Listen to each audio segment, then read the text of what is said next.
Hey guys, I'm Viraj again from European Automotive Experts. So today we have Audi A5 2010 model, which is ignition not switching on. So it's not reading BCM, which is this 46 convenience control unit BCM, which is called we call BCM. So problem with the faulty BCM. So this is the faulty control unit. So today I'll show you how to read EEPROM and the flash data and just reading and save using Launch X431 emo pad scanner.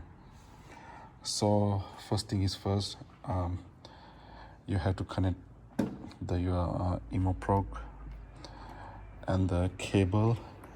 You can see the cable here, and this is the power supply, and then your interface here. So interface USB connected to the tester, and this OBD cable connected to this harness. So I'm going to click on the EMO and vehicle selection. So I'm going to type here so Audi here, Audi, and OK.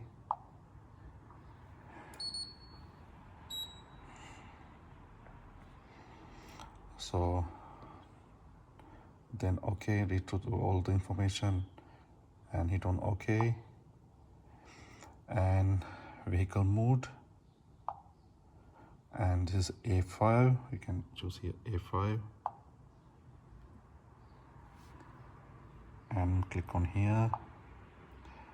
Then you can see all the information here. So I'm gonna hit on dismantle and read the anti-theft data.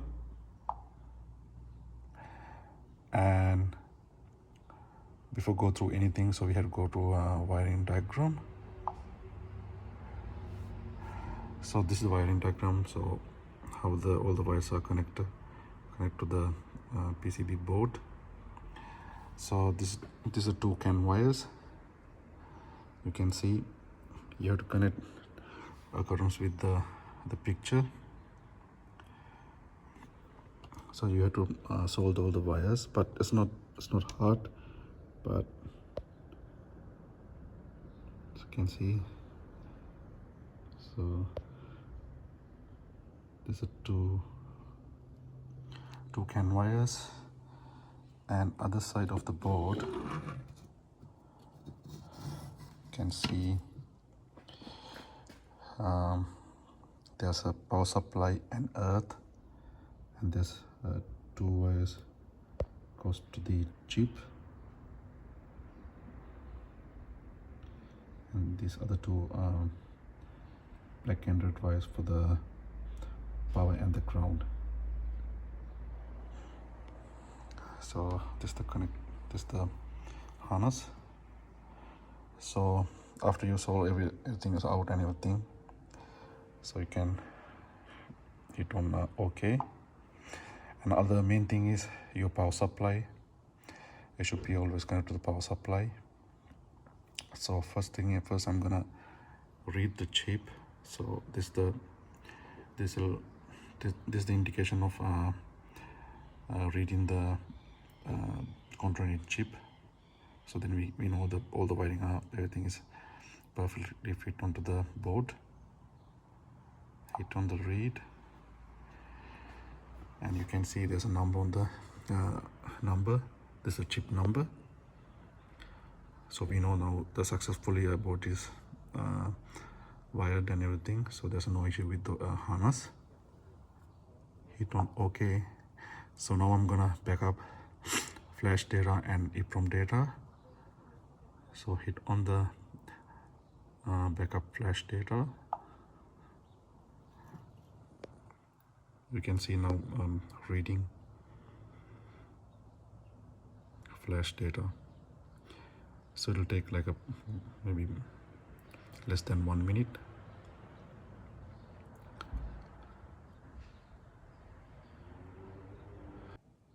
So after read all the flash data, so at the end it'll ask to put the input name and save it. So I already saved the file, so you can enter whatever you need, like flash, BCM data or something. You can put on there, and you can hit the confirm button. So I already saved, so I'm not gonna save again. So I'm gonna back again, and I'll show you. Now I'm gonna back up the EEPROM data. So it's same as the flash data. It'll read all the EEPROM data, and at the end it'll save.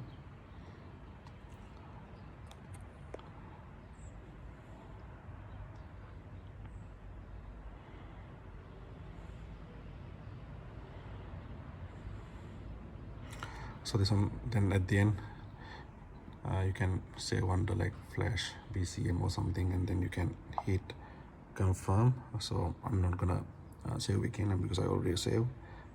So I'm gonna hit back. Then after that, after you read all the flash data and the EEPROM data successfully, so you can swap with the donor one, I mean good ECU, and then you can connect all the wires again, rewire again. Then you can go back to the system, and you can restore the flash data. And then after that, after successfully restore, then you can restore the EEPROM data. Then you can connect to the vehicle and see if it is starting or not. So I'll make another video when I'm restoring and starting. So main thing, if it is wire up everything up but still not reading the chip, so make sure all your soldering wires, everything is perfectly connected and everything. And other important thing is tester update. So you have to have your tester up to date. So if there's a problem with the update or any like update or anything, it won't read as well because of there's a problem with the software. I mean software is not updated or something. It won't read the chip as well because of that. So first thing first, make sure its tester is up to date, and then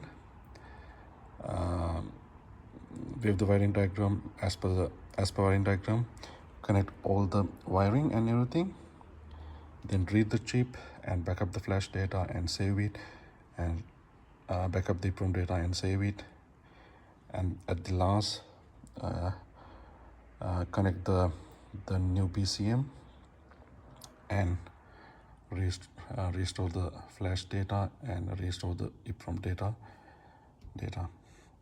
So guys, thank you very much for watching my videos, and we'll see with another video. Thank you very much.